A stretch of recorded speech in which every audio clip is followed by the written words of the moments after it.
इस महाकुंभ का वैभव जो 13 जनवरी से 26 फरवरी 2025 तक चलेगा, अब तक के किसी भी कुंभ से अधिक भव्य होगा।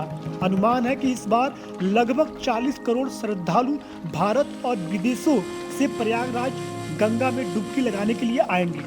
महाकुंभ का अनुमानित बजट अकेले 5,000 करोड़ से अधिक है। लेकिन क्या आप कभी सोचते हैं कि कुंभ से ज्यादा क्या अर्धकुंभ और महाकुंभ में क्या अंतर है? कुंभ कब होगा, अर्धकुंभ कब होगा, महाकुंभ कब होगा, यह कैसे तय होता है? इस कुंभ मेला में ऐसा क्या खास है जो यह हमेशा से चलता आ रहा है कि बिना किसी निमंत्रण के करोड़ों लोग बड़े सिद्ध नाम साधु एक स्थान पर आते हैं और जो सब कुछ छोड़ चुके होते हैं, सिर्फ एक डुबकी लगाने के लिए हजारों किलोमीटर का सफर तय करते हैं। कुंभ मेला का इतिहास क्या है? इसके अलावा कुंभ के केवल 30 से 45 दिन के समय काल में शहर की अर्थव्यवस्था पर क्या असर पड़ सकता है? इस मेले का महत्व क्या है? तो चलिए हम सब मिलकर महाकुंभ के इस सागर के बारे में एक वर्चुअल यात्रा पर चलते हैं और इन सभी सवालों के जवाब ढूंढते हैं। दोस्तों, कुंभ मेला का ऐतिहासिक पृष्ठभूमि जानने से पहले आइए समझते हैं कि कुंभ मेला का महत्व क्या है। कुंभ एक संस्कृत शब्द है जिसका अर्थ होता है कलश या मटका और मेला का मतलब है विशेष उत्सव या विश्वास के कारण लोगों का एकत्र होना। इतिहास में हमें यह सही जानकारी नहीं मिलती कि कुंभ मेला कब शुरू हुआ था या किसने इसे शुरू किया। हालांकि इतिहासकार एस.बी. राय के अनुसार पवित्र नदी स्नान का प्रमाण 10,000 ईसा पूर्व तक पाया गया है। इसके अलावा बौद्ध धर्म ग्रंथों में भी 600 ईसा पूर्व में नदी मेले का उल्लेख है। राय का मानना है कि वर्तमान रूप में मेला लगभग 300 ईस्वी के आसपास विकसित होना शुरू हुआ था। इसके अलावा 600 ईस्वी में चीन के एक यात्री फांगशान ने प्रयागराज में सम्राट हर्ष द्वारा आयोजित कुंभ मेले में स्नान किया था। आइए अब जानते हैं कि कुंभ मेला के पीछे की कहानी। हिंदू पुराणों के अनुसार कुंभ की कहानी समुद्र मंथन से जुड़ी हुई है। समुद्र मंथन से पहले हमें महर्षि दुर्वासा के बारे में जानना जरूरी है। मान्यता है कि महर्षि दुर्वासा भगवान शिव के पुत्र माने जाते हैं। ऐसा माना जाता है कि वह भगवान शिव के क्रोध से उत्पन्न हुए थे और इसी कारण उनकी स्वाभाविक प्रवृत्ति में क्रोध अधिक था। एक बार महर्षि दुर्वासा ने देवताओं को शाप दिया। इस शाप के कारण देवता कमजोर हो गए।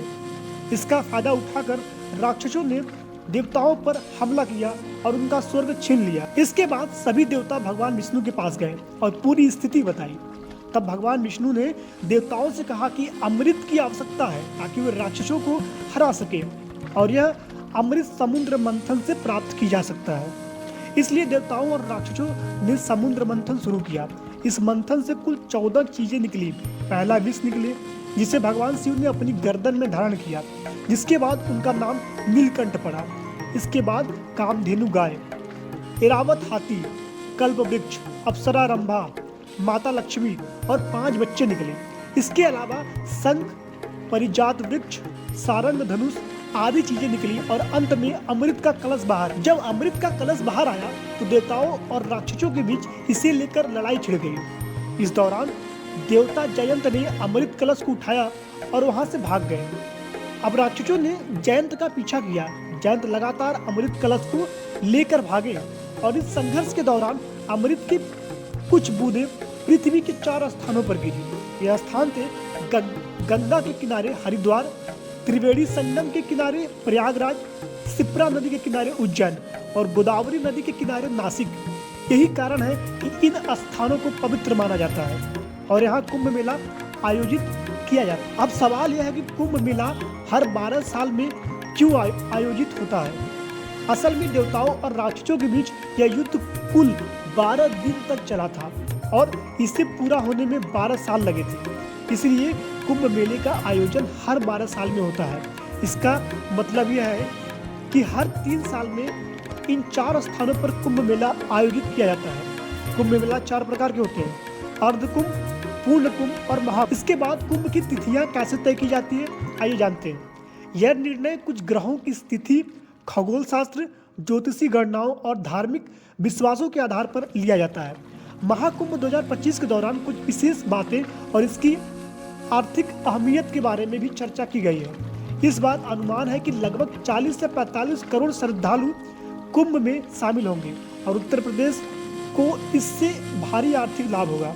महाकुंभ मेला से जुड़ी तैयारी और उससे जुड़ी हुई सभी व्यवस्था जैसे तंबू, पुल, शाही स्नान, यातायात, सुरक्षा और चिकित्सा सुविधाएं सभी का बड़ा विस्तार हुआ है। अंत में कुंभ मेला केवल धार्मिक आयोजन नहीं है, यह भारत की सांस्कृतिक, आध्यात्मिक और पर्यटन की शक्ति को भी दर्शाता है। ये भारत को एक सांस्कृतिक और धार्मिक